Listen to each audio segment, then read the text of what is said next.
তোমরা ডেঙ্গুর জন্য নতুন খাট, ফুল, বিছানার বন্দোবস্ত করো।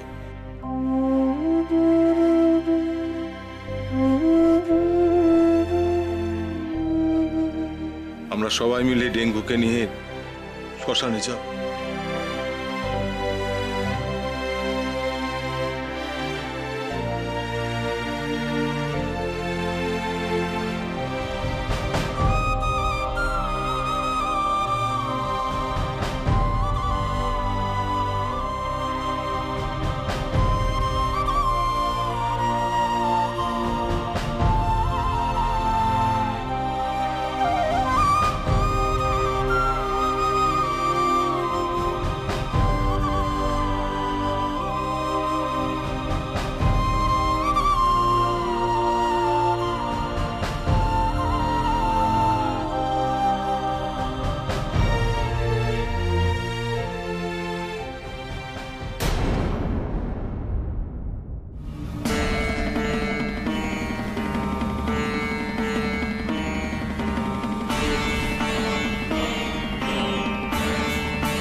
ডেঙ্গুকে তোলো তোমরা।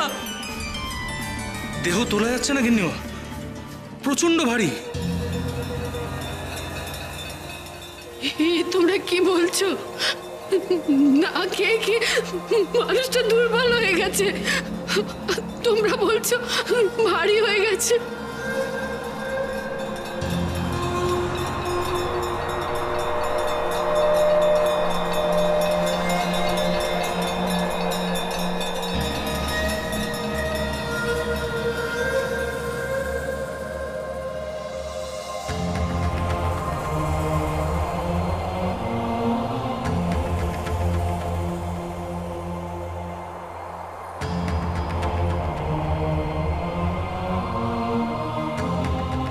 সত্যি গো, ডেঙ্গু আকার দেহ তোলা যাচ্ছে না, ভারে মাটিতে যেন আটকে গেছে। এ কিসের ভার?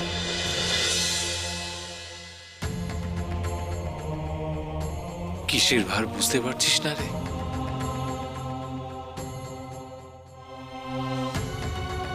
ভালো মানুষের কর্মের ভার।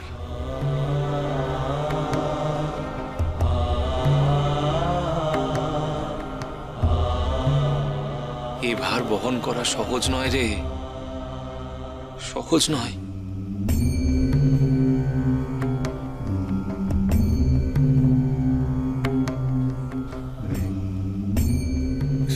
সাধু বাবা, আপনার কথার মানে বুঝতে পারছি না। কর্মের ভার মানে? মানুষ যেসব পূর্ণ কর্ম করে, ভালো কাজ করে না রে, সে সব কিছু জমা হয় তার পরজন্মে। আর যা পাপ করে তার ফল তাকে এই জীবনেই ভুগতে হয়। তোর বাপ যে অনেক পুণ্য করেছে রে।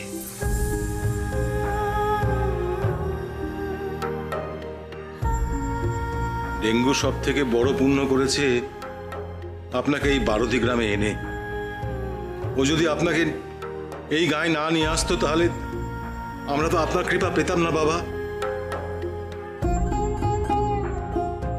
ওরে, আমার যাওয়া আসো তো মহেশ্বরের ইচ্ছে রে। ডেঙ্গু মাত্র আমার ডিঙি নৌকা হয়েছিল।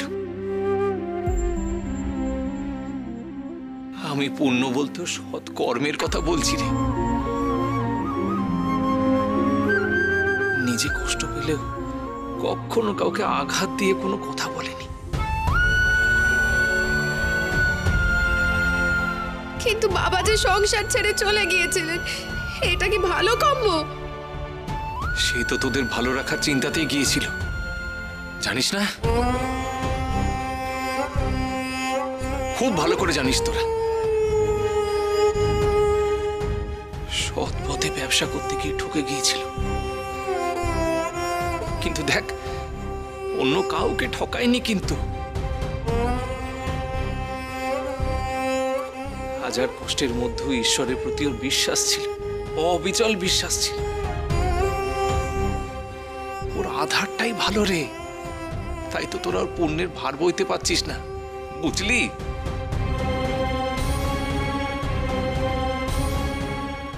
আপনি আপনি ঠিক বলেছেন সাধু বাবা। আমি তো যোগ্য সন্তান হতে পারিনি, অনেক পাপ করেছি।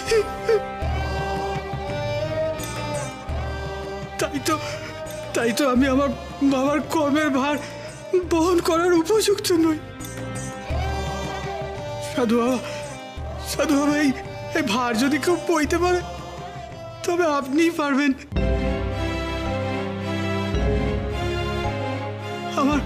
আমার বাবা হয়তো আপনার কাঁধি চাইছে। সাধু বাবা, আপনি আমাদের সাথে শ্মশানে চলুন সাধু বাবা।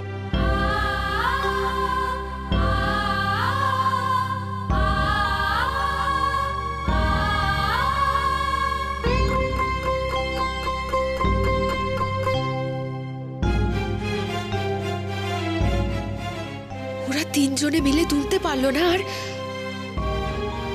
আর সাধু কিনা একা তুলবে?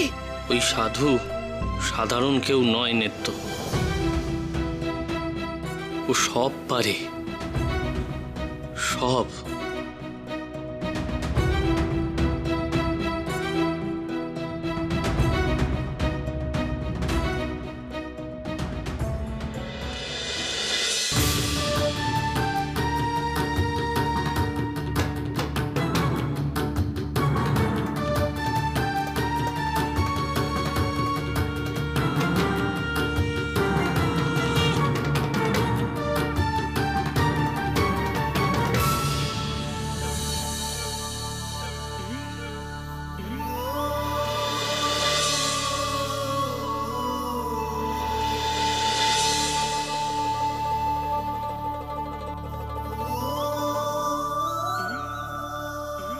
জয় শিব শম্ভু।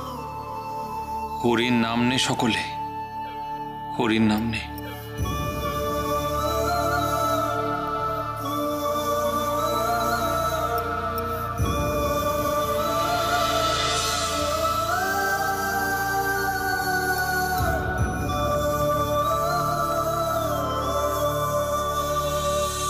বলো হরি, হরি বল। পার করিয়ে দাও বলো হরি, প্রভু হরি বল, জল বলো হরি, হরি বল, বলো হরি, হরি বল, বলো হরি, বলো হরি, বলো হরি, হরি বল, বলো হরি, বলো হরি, বলো হরি, হরি বল, গো তারণ হার হরবে বলো হরি, বলো হরি, বলো হরি, হরি বল, বলো হরি, বলো হরি, বলো হরি, প্রাণ তেজি যদি পার করিয়ে দাও হে প্রভু ভব জলধি। বলো হরি, করিয়ে হরি দাও বল। হে প্রভু ভব জলধি।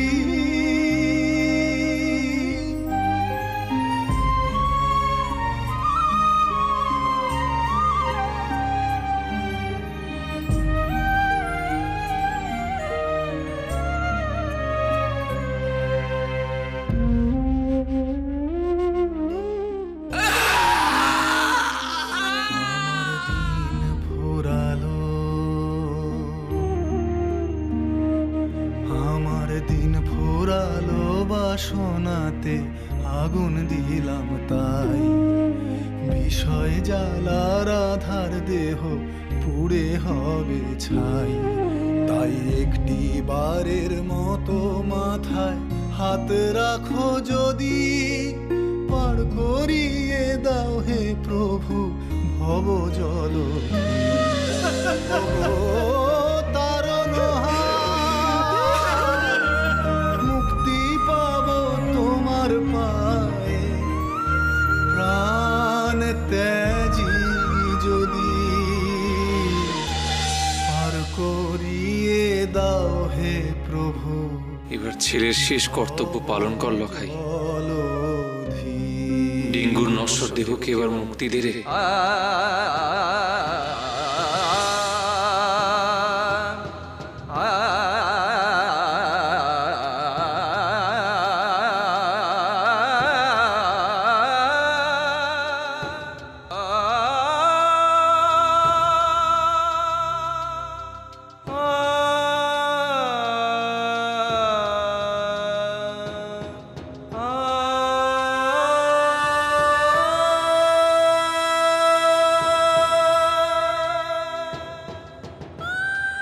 তুই তো বলিস বাবা একটু বিশ্রাম করুন বিশ্রাম করুন, তা ঘুমিয়ে পড়ার পরেও যদি এত কাঁদিস তাহলে শান্তিতে ঘুমে কি করে বল দেখি?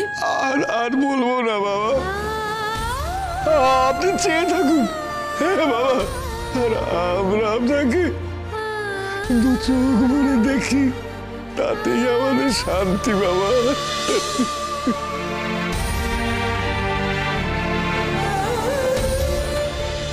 বাবা আমাকে আমাকে একা ফেলে যাবেন না বাবা, আমাকে নিয়ে যান বাবা, আপনাকে ছাড়া যে আমি বাঁচবো না বাবা।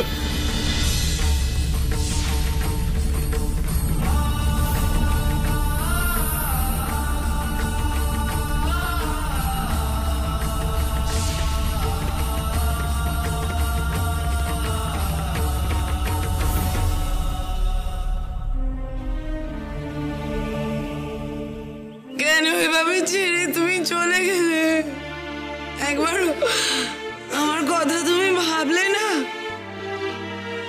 মানুষটা কি সাধু বাবার কথা ছাড়া আর কারোর কথা ভেবেছেন মা?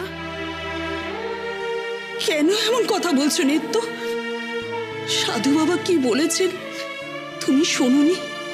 যার যখন সময় হবে তখন তাকে চলে যেতে হবে। ডেঙ্গুর আত্মার শান্তি কামনা করো।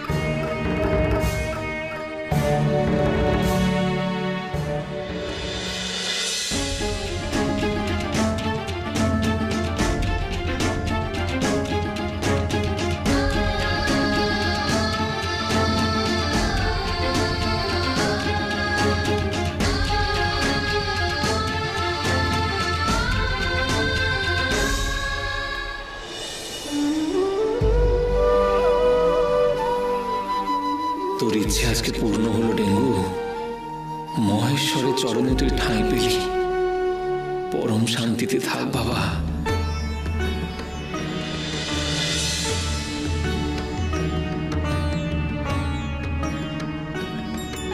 আমার ইচ্ছে কবে পূর্ণ হবে প্রভু? সারা জীবন তোমার সাধনা করেছি মুক্তির জন্য, সেই মুক্তি কবে হবে? কবে তুমি আমায় ডেকে নেবে গো মহেশ্বর? কবে?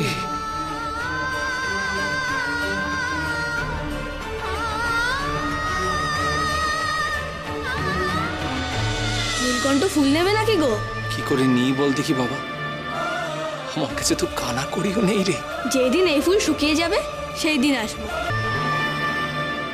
সেই দিনেই ফুলের দাম কড়াই ঘন্টায় বুঝে নেবো। মন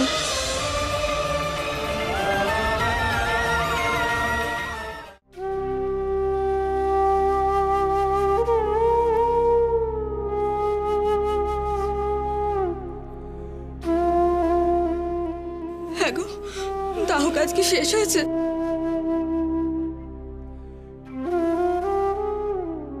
প্রায়।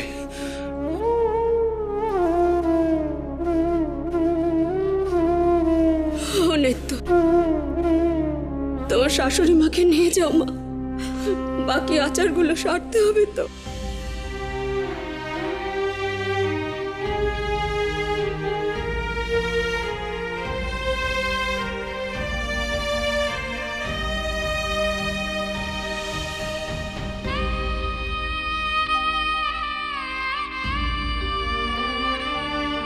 এই তো কদিন আগে বাবাকে নিয়ে ডেঙ্গু দাদা এই গাঁয়ে এলো, কত ঘটা করে শিব পুজোর আয়োজন করলো। আজ দেখো মানুষটাই নেই। এত তাড়াতাড়ি সে চলে যাবে আমরা এতটুকু টের পাইনি। দিন রাত বাবার খেয়াল রাখতো ডেঙ্গু, সবার মতো বাবারও মনটা পড়ছে। ডেঙ্গু দাদা নেই, বাবা আমার বাড়ি ছেড়ে চলে যাবেন না তো?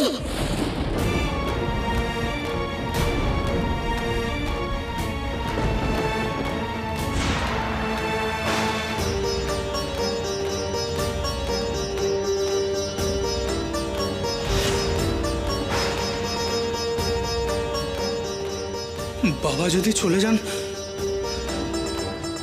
তাহলে তো আমরা আমরা আবার অনাথ হয়ে যাব।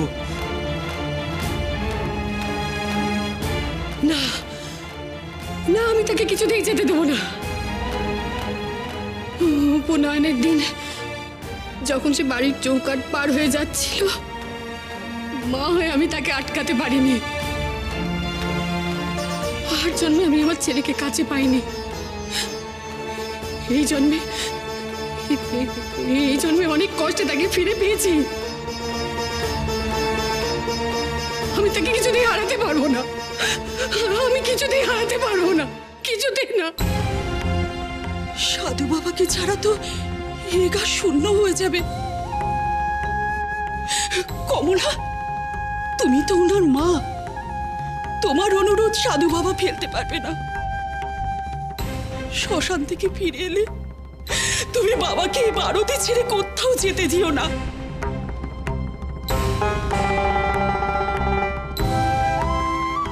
আমিও দেখব মায়ের আঁচল ছেড়ে সে কিভাবে চলে যায়। তাকে আমি কোথাও যেতে দেব না কিন্নিমা, আমি কোথাও যেতে দেব না।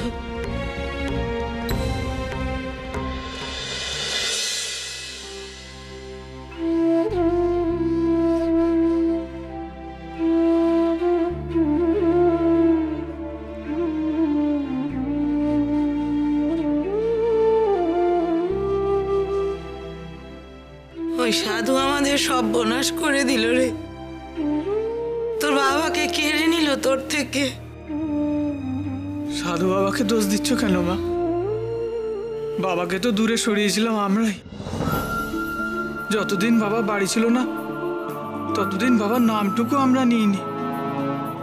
আর যখন ফিরে এলো তখন তো আমরাই বাবাকে দূর দূর করে দাঁড়াতে চাইছিলাম। সে তো ওই সাধুকে নিয়ে এছিল বলে।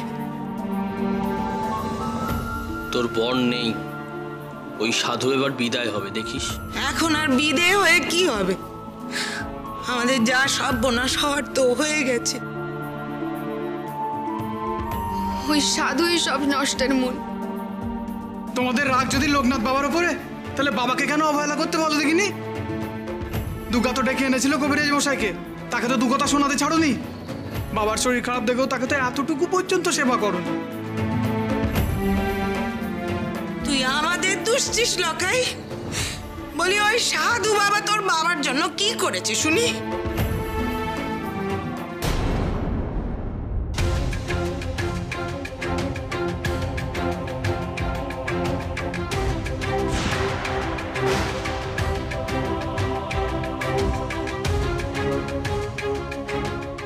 ও মা, এ তো দেখি আবার এসে জুটেছে।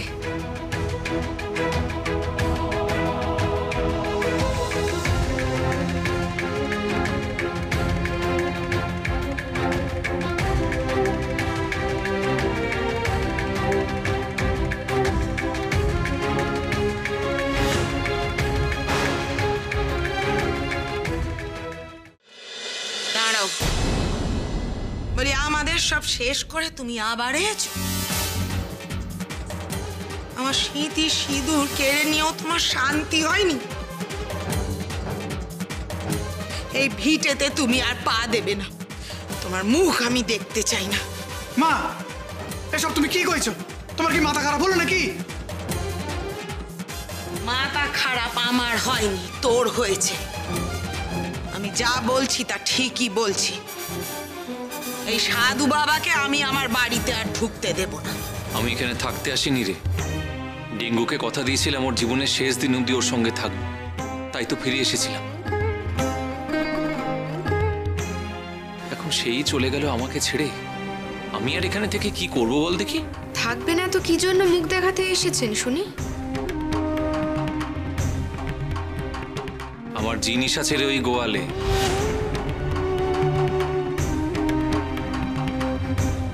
সেইটুকু নিয়ে আমি চলে যাব এখান থেকে। তোমার জিনিস মানে? যখন এসেছিলে তখন তো পরনের কাপড়টুকু ছাড়া আর কিছুই ছিল না। যা দিয়েছে ওই লখায়ের বাবা।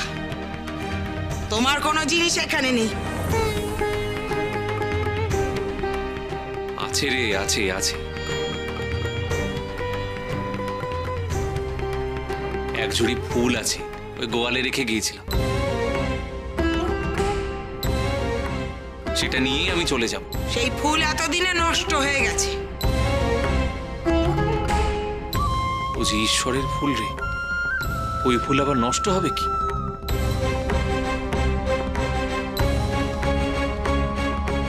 খবরদার, খবরদার, এক পা যদি এগো তোমার কি অবস্থা করি দেখো।